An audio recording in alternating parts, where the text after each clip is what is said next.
Transforming desert into forest, nature's miracle, humanity's triumph. यानी desert को जंगल बनाने का काम, प्रकृति का चमत्कार, मानवता की विजय।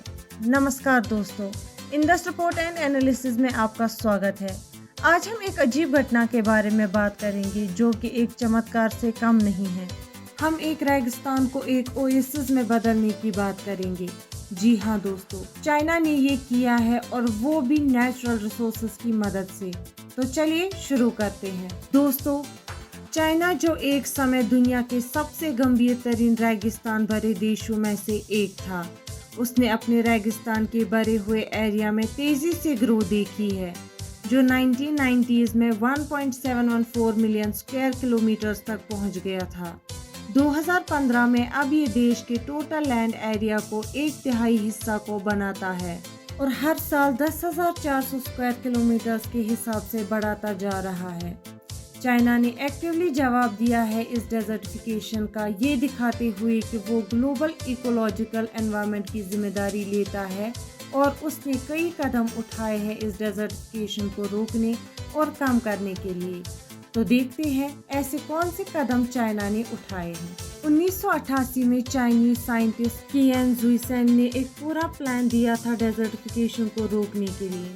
उनका ये विचार था कि ग्रासलैंड, फार्मलैंड और एनिमल हस्बेंड्री को मिलाकर इस्तेमाल करने से ये मुमकिन है। इस आइडिया ने चाइनीज एंटरप्रेन्योर्स में रुचि जगाई, जिन्होंने इस डेजर्ट लैंड में कमर्शियल पोटेंशियल देखा। इनका प्लान है कि लगभग 750 मिलियन युआन का निवेश करेंगे 300,000 एकड़ सेलेक्स बेस को बनाने के लिए और प्रमोट करेंगे आसपास के 7 मिलियन एकड़ जमीन में हरियाली लाने की। चाइनीज एंटरप्रेन्योर्स खोज रहे थे डिफरेंट एनिमल स्पीशीज को जो डेजर्टिफिकेशन को कम करने में और इकोनॉमिक डेवलपमेंट में मदद करे। काफी सारी खोज के बाद चाइना ने फ्रांस के खरगोश को वहां बुलाया।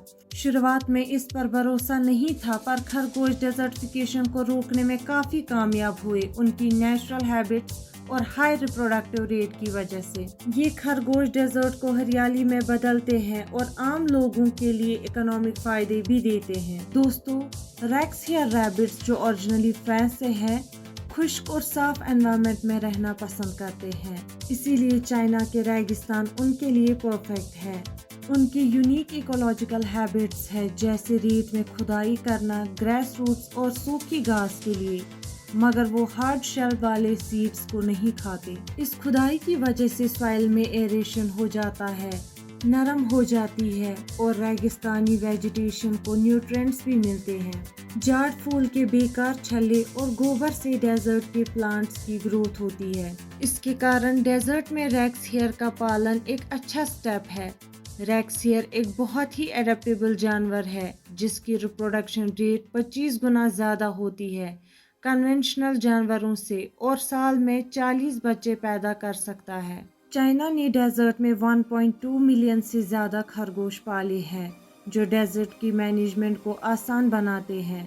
रेक्स हेयर को खाया भी जाता है और इसके फर को हाई एंड कपड़े बनाने में इस्तेमाल किया जाता है। फॉरेस्ट्री, ग्रासलैंड और डेजर्ट एग्रीकल्चर को मिला के हम इकोलॉजिकल सुरक्षा और इकोनॉमिक डेवलपमेंट को हासिल कर सकते हैं। दोस्तों, चाइना में रेक्स हेयर का पालन एक बड़ा उद्योग बन गया है, जिसमें किसान एवरेज $20,000 कमाते हैं। 2025 तक चाइना के डेजर्ट्स में पाले जाने वाले खरगोशों की तादाद 1.8 मिलियन से ज्यादा होगी। ये इंडस्ट्री लोकल इकोनॉमिक डेवलपमेंट को बढ़ावा देती है, इकोलॉजिकल ब्रीडिंग और टूरिज्म के जरिए। चाइना ने बिग डेटा और ड्रोन टेक्नोलॉजी का इस्तेमाल करके डेजर्टिफिकेशन को कंट्रोल किया है और belt and road desert green economic innovation centre स्थापित किया है। इस स्ट्रेटजी ने एनवायरमेंटल प्रोटेक्शन को इकोनॉमिक डेवलपमेंट से जोड़ा है, जिससे चाइनीज लोगों को काफी फायदा हुआ है और दुनिया भर में रिकॉग्निशन मिली। दोस्तों, ये साफ दिखता है कि अगर तुम्हें किसी प्राकृतिक समस्या का समाधान करना है, तो तुम प्रकृति में ही उसका हल ढूंढो। प्रकृति में ही हमारी प्राकृतिक समस्याओं का समाधान है। बस उसके लिए एक तेज और शांत दिमाग की जरूरत होती है उसे ढूंढने के लिए। आपकी क्या राय है इस बारे में, हमें कमेंट सेक्शन में ज़रूर बताइएगा। धन्यवाद।